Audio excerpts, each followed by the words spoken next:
ETF index mutual funds నేర్చుకుని stock మార్కెట్లో రాణించాలనుకుంటున్నారా? వెంటనే ఈ నెంబర్కి కాల్ చేయండి. నమస్తే రమగారు. నమస్తే జయ. రమగారు, మనమంతా కూడా మన ఆది దేవుడు గణపతి. ఏ కార్యక్రమం మొదలుపెట్టినా మొదట ఆయన్ని పూజించి తర్వాత వెళ్తాం కదండి. ఏ విధంగా ప్రార్థిస్తే ఆయన యొక్క అనుగ్రహం మనకు వస్తుంది? ఎలాంటి ప్రార్థన చేయాలి? మనకందరికీ తెలిసిందే, వినాయక చవితి చేసుకుంటాం, అక్షంతలు నెత్తి మీద వేసుకుందాం, చవితి నాటి చంద్రుడిని చూడకూడదు, ఇది మనకు తెలుసు. అంతే అంతే కదా. అయితే చవితి ప్రత్యేకంగా సాధారణంగా చవితి దేనికి పనికిరాదు జయ. ఏదైనా ఊరు వెళ్ళడానికి పనికిరాదు. చవితి నాడు ఏ పని చేయరు, ఏం చెయ్యం. పాడ్యమి పనికొస్తుంది కొన్నిటికి. తర్వాత విధియా తదియా చాలా మంచివి. చవితి మంచిది కాదు, పంచమి మంచిది, మళ్ళీ షష్ఠి మంచిది కాదు, అష్టమి నవమి కూడా అంత పనికిరావు, కొన్నిటికే అన్నిటికీ పనికిరావు. తర్వాత సప్తమి పనిచేస్తుంది, సప్తమి పనిచేస్తుంది, అష్టమి నవములు పనిచేయవు, దశమి ఏకాదశి పనిచేస్తాయి. ఇప్పుడు మన ఈ తిథులు లెక్క ఉందా? మరి చూడు, మనకు ఆదిదేవుడైన భగవంతుడైన విఘ్నేశ్వరుడు చవితి నాడు పుట్టాడు, ఆయన తమ్ముడు షష్ఠి నాడు పుట్టాడు, వాళ్ళ అమ్మగారు అష్టమి నాడు జన్మించింది.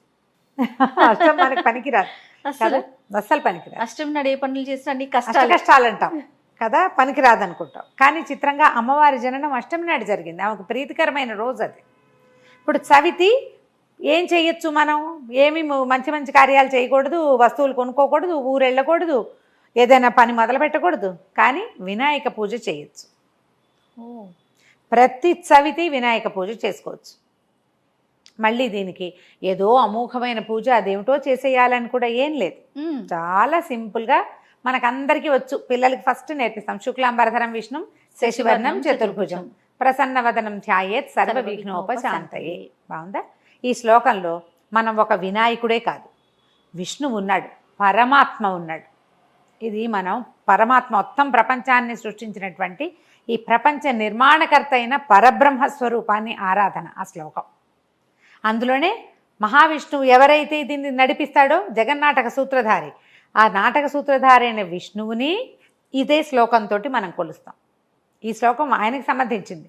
మూడోది, ప్రతి పనికి ఏదైనా మొదలుపెట్టేటప్పుడు ఓం అని తలుచుకోవాల్సినటువంటి విఘ్నేశ్వరుడికి కూడా ఇదే శ్లోకం చెప్తాం. మనం ఇప్పుడు ఈ ఒక్క శ్లోకం చదివితే వినాయకుడు, విష్ణువు, పరబ్రహ్మ, భగవంతుడు అన్నీ నడిపించేశ్వరుడు, పరమేశ్వరుడు వచ్చేస్తాడు. పరబ్రహ్మ అంటే మొత్తం ప్రపంచాన్ని ఏ శక్తి కదుపుతోందో ఆ శక్తి.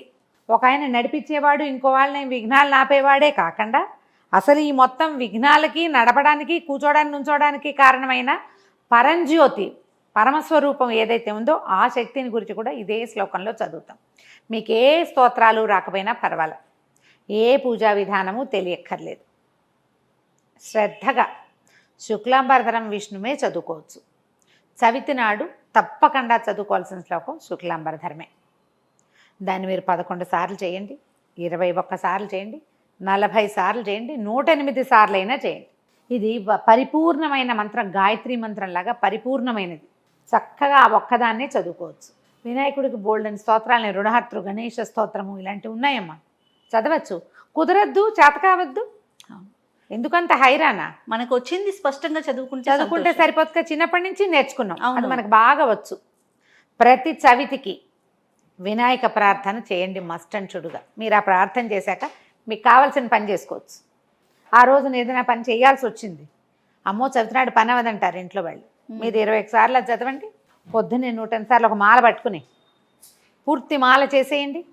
మాలతో జపం చేసుకుంటాం కదా, మాల పట్టుకుంటాము, ఈ వేలు మీదకి వస్తుంది, ఈ వేలు పరిహరించాలి, దాన్ని ఇట్లా వెనక్కి తిప్పాలి మాలని. 108 చేయండి శ్లోకాలు. ఆ తర్వాత ఏ పనైనా చేసుకోవచ్చు. ఈ శ్లోక మంత్రంలో ఉన్నటువంటి ఆ శక్తి మీ పనులన్నింటినీ ముందుకు జరిగేలాగా చేస్తుంది. మీకు ముందు భయం పోతుంది, ఏదో చెడిపోతుందన్న భయం ఉండదు. నెలలో వచ్చే 2 చవితుల్ని మనం భగవంతుడిని ఆరాధన చేసుకోవచ్చు. ఇందులో కొన్ని శ్రేష్టాలు ఉన్నాయి.